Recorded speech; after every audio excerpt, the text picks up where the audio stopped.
چشمۂ دی بھی ہوں، حکم رحمان ہوں۔ محترم ناظرین و سامعین، اظہار چینل کے خاص پروگرام انوار قرآن کے ساتھ ایک بار پھر ہم آپ کی خدمت میں حاضر ہیں۔ السلام علیکم ورحمۃ اللہ وبرکاتہ۔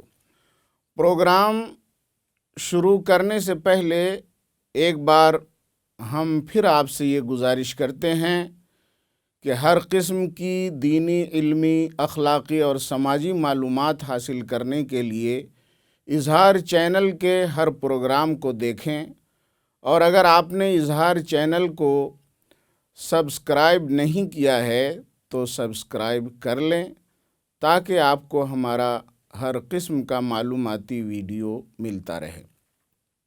اب ہم درس شروع کرتے ہیں۔ نحمدہ ونصلی ونسلم علی رسولہ الکریم وعلی آلہ واصحابہ اجمعین۔ اعوذ باللہ من الشیطان الرجیم، بسم اللہ الرحمن الرحیم۔ یا بنی اسرائیل اذکروا نعمتی التی انعمت علیکم وَأَوْفُوا بِعَهْدِي أُوفِ بِعَهْدِكُمْ وَإِيَّايَ فَارْهَبُونِ۔ محترم ناظرین، اس سے پہلے کہ سلسلہ وار درس قرآن میں سورۃ البقرہ کی 39 آیتوں کے تعلق سے ہماری گفتگو ہو چکی ہے۔ آج کے درس میں ہم سورہ بقرہ کی آیت نمبر 40 تا 46 سے متعلق گفتگو کریں گے انشاءاللہ تبارک و تعالی۔ ابھی میں نے جس آیت کی تلاوت کی ہے وہ سورۃ البقرہ کی آیت نمبر 40 ہے۔ اس آیت میں اللہ تبارک و تعالی نے حضرت اسرائیل یعنی یعقوب علیہ السلام کی اولاد کو خطاب فرمایا ہے کہ اے اسرائیل کے بیٹو، جو نعمتیں میں نے تمہیں عطا کی ہیں ان کو یاد کرو، ان نعمتوں کا شکر ادا کرو، اور مجھ سے جو تم نے وعدہ کیا ہے کہ تم میرے آخری رسول پر ایمان لاؤ گے اس وعدہ کو پورا کرو۔ میرے آخری رسول اور ان پر نازل ہونے والی کتاب قرآن پر ایمان لے آؤ، اور تم مجھ سے کیے گئے اپنے وعدے کو پورا کرو گے تو میں تم سے میں نے جو جنت کا وعدہ کیا ہے اسے پورا کروں گا۔ اللہ تبارک و تعالیٰ نے یہودیوں کو یعنی بنی اسرائیل کو بہت سی نعمتیں عطا فرمائی تھیں۔ ان میں نبی و رسول پیدا کیے تھے۔ حضرت موسیٰ علیہ السلام کے ساتھ بنی اسرائیل کو فرعون سے نجات عطا فرمائی تھی۔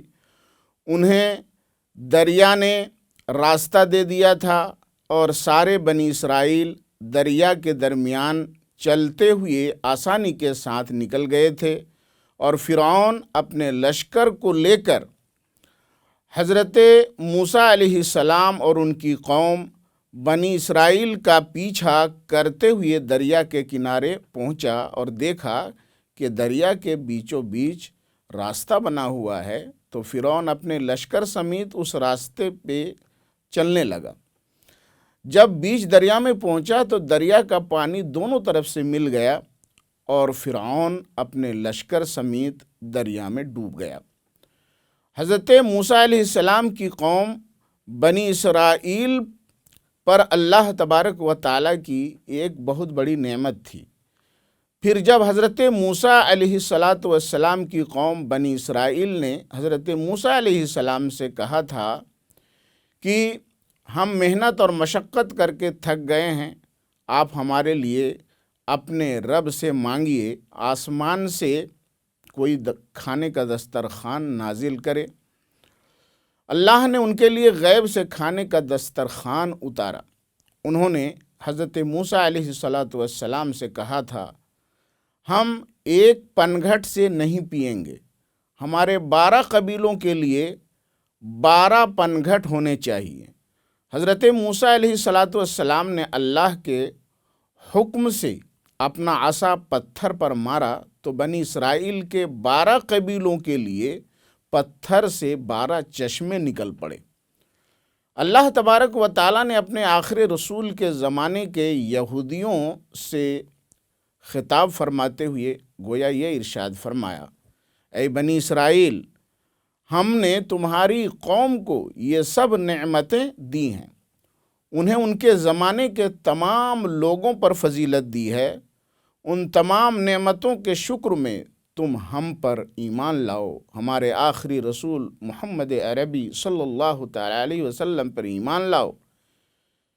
یہ رسول تو تمہارے لیے اجنبی نہیں ہیں، ان کے بارے میں تم تورات میں پڑھ چکے ہو، سن چکے ہو، جان چکے ہو، اپنے بیٹوں سے بھی زیادہ تم آخری رسول کے حسب نسب، اخلاق، اوصاف کو جانتے ہو، تم آخری رسول پر ایمان لانے کا وعدہ بھی کر چکے ہو، اب اپنے وعدہ کو پورا کرو، میں اپنا وعدہ پورا کروں گا۔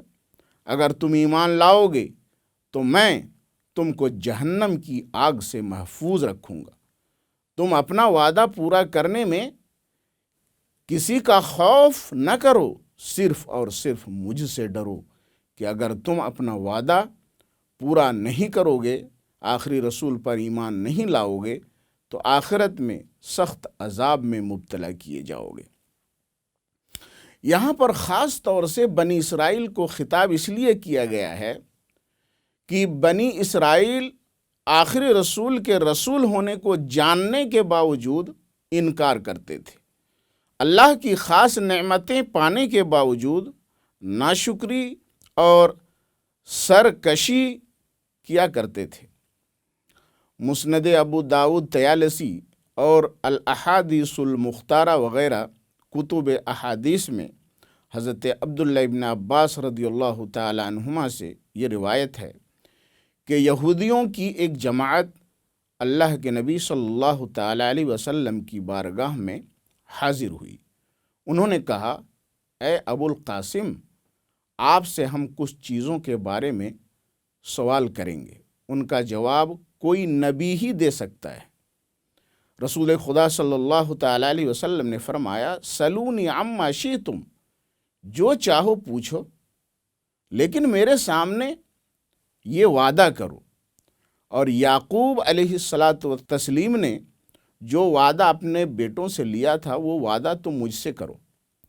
اگر میں نے تمہارے سوال کا وہ جواب دے دیا جو تم جانتے ہو، تو کیا تم اسلام کے بارے میں میری پیروی کرو گے؟ یہودیوں نے کہا، ہاں، آپ سے وعدہ رہا۔ حضور صلی اللہ تعالی علیہ وسلم نے فرمایا، فاسألونی عما شئتم، پھر پوچھو جو پوچھنا چاہتے ہو۔ یہودیوں نے کہا، ہم آپ سے 4 باتیں پوچھتے ہیں، ان کا جواب ہمیں دیجیے۔ نمبر 1، ہمیں یہ بتائیے کہ تورات کے نازل ہونے سے پہلے اسرائیل یعنی یعقوب علیہ السلام نے اپنے اوپر کس کھانے کو حرام کیا تھا۔ نمبر 2، ہم کو یہ بتائیے کہ عورت اور مرد کی منی کیسی ہوتی ہے اور اس سے لڑکا کیسے پیدا ہوتا ہے۔ نمبر 4، ہم کو یہ بتائیے کہ اس امی نبی کی حالت نیند میں کیا ہوتی ہے، اور فرشتوں میں سے ان کا محافظ کون فرشتہ ہے۔ حضور صلی اللہ تعالی علیہ وسلم نے ان 4 سوالوں کا جواب ارشاد فرمایا، تم اللہ سے وعدہ کرتے ہو کہ اگر میں تمہارے سوالوں کا جواب دے دوں گا تو تم میری پیروی کر لو گے؟ یہودیوں نے حضور صلی اللہ تعالی وسلم سے پختہ وعدہ کر لیا۔ رسول خدا صلی اللہ تعالی علیہ وسلم نے فرمایا، میں تم کو اس ذات کی قسم دے کر پوچھتا ہوں جس کے سوا کوئی معبود نہیں ہے اور جس نے موسیٰ پر تورات نازل کی ہے، کیا تم جانتے ہو کہ بنی اسرائیل یعنی یعقوب علیہ السلام سخت مرض میں مبتلا ہوئے اور لمبے زمانے تک شفا یاب نہیں ہوئے، تو انہوں نے اللہ تبارک و تعالیٰ کے لیے نذر مانی کہ اللہ تبارک و تعالیٰ نے اگر ان کو شفا دی تو وہ اپنے سب سے پسندیدہ کھانے کو اپنے اوپر حرام کر لیں گے۔ حضرت یعقوب علیہ الصلاۃ والتسلیم کو اونٹ کا گوشت سب سے زیادہ پسند تھا، اور مشروبات میں اونٹنی کا دودھ سب سے زیادہ پسند تھا۔ یہودیوں نے کہا ہاں یہ بات سچی ہے۔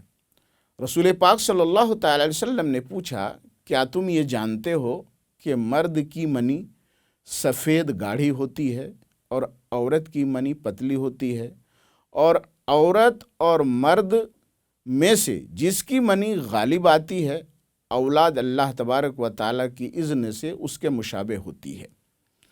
اگر مرد کی منی عورت کی منی پر غالب آتی ہے تو اللہ تبارک و تعالیٰ کے اذن سے لڑکا پیدا ہوتا ہے، اور اگر عورت کی منی مرد کی منی پر غالب آتی ہے تو اللہ تعالیٰ کے اذن سے لڑکی پیدا ہوتی ہے۔ یہودیوں نے کہا ہاں یہ بات ہم جانتے ہیں۔ حضور صلی اللہ تعالی وسلم نے اللہ کو گواہ بنا کر ارشاد فرمایا اے اللہ تو گواہ ہو جا۔ پھر فرمایا میں تم کو اللہ کے واسطے سے پوچھتا ہوں، کیا تم یہ جانتے ہو کہ یہ امی نبی جب سوتے ہیں تو ان کی آنکھیں سوتی ہیں اور ان کا دل جاگتا ہے؟ یہودی نے کہا ہاں ہم یہ بھی جانتے ہیں۔ چشمہ دی بھی ہوں، حکم رحمان ہوں،